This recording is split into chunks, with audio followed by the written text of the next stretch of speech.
नमस्कार, आप देखना शुरू कर चुके हैं जतन चंडिका न्यूज। मैं आपकी होस्ट मौली राठौर। आइए देखते हैं। और सब कुछ सबके सामने होता है, इसीलिए जब हमारे हिसाब से कोई काम नहीं हो पाता है तो लोगों को ये लगता है कि दूसरे के ऊपर आरोप मढ़ दिया जाए। ये बिल्कुल भी मिथ्या आरोप है।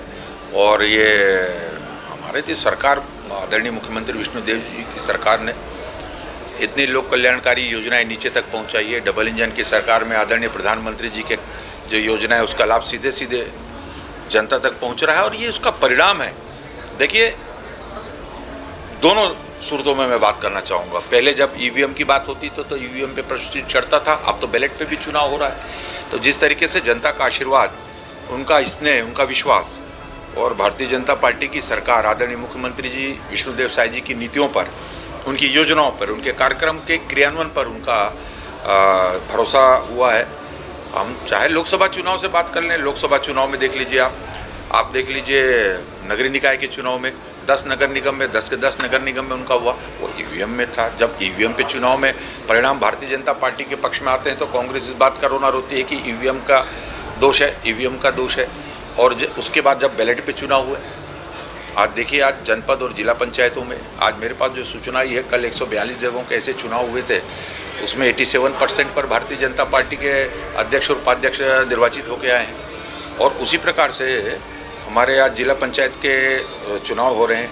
जिला पंचायत के चुनाव में भी और बहुतायत में करीब 13 जगह तो ऐसा है जहाँ पे कि हमारे निर्विरोध अध्यक्ष चुन के आए, उपाध्यक्ष चुन के आए। स्वाभाविक रूप से जो सरकार जनता के हित में काम करती है, आदरणीय मुख्यमंत्री जी लगातार जनता के हितों पर कदम उठा रहे हैं। और जो वातावरण निर्मित हुआ है भारतीय जनता पार्टी की सरकार बनने के बाद छत्तीसगढ़ में, और तेज़ी से विकास के काम हुए थे जो पिछले 5 साल अवरुद्ध हो गए थे, जनता उस बात को देख रही है, समझ रही है। और इस नाते मैं आपके सबके माध्यम से हमारी श्रेष्ठ जनता का भी अभिवादन करूंगा, धन्यवाद कहूंगा उनको, उनके इस लगातार भारतीय जनता पार्टी के ऊपर विश्वास व्यक्त करने के प्रति, उनका स्नेह के प्रति मैं उनको बहुत बहुत धन्यवाद। सर, ये पहले दीपक भाई ने जा रहे हैं। नहीं, इसकी सत्यता की जांच आप उनके घर के बाहर जाके कर सकते हैं।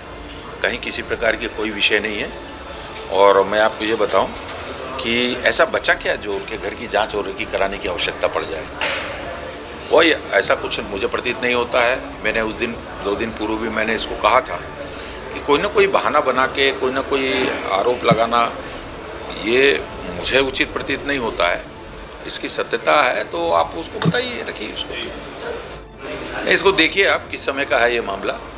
देखिए, भारतमाला प्रोजेक्ट और पूरे देश में जिस तरीके से अपनी प्रसिद्धि को प्राप्त कर रहा है और जिस तेज़ी से काम हो रहा है, आप ये अब टेक्निकल पोर्शन है जो जहाँ हो रहा होगा, जिससे हो रहा होगा वो बता सकेंगे इस पर। लेकिन मेरा ये मानना है कि बहुत ट्रांसपेरेंसी के साथ भारतीय जनता पार्टी की सरकार, चाहे केंद्र में आदरणीय प्रधानमंत्री जी के नेतृत्व में हो, चाहे छत्तीसगढ़ में आदरणीय मुख्यमंत्री जी के नेतृत्व में हो, बहुत ट्रांसपेरेंसी के साथ जनता ने बहुत विश्वास दिया है और उस विश्वास को रिटर्न कर रहे हैं विश्वास के बाद। जतन चंडिका की लगातार सही और सटीक खबरें देखने के लिए जतन चंडिका न्यूज़ को सब्सक्राइब, लाइक, कमेंट एवं शेयर करना ना भूलें और बेल आइकॉन बटन दबाना ना भूलें। लगातार जतन चंडिका।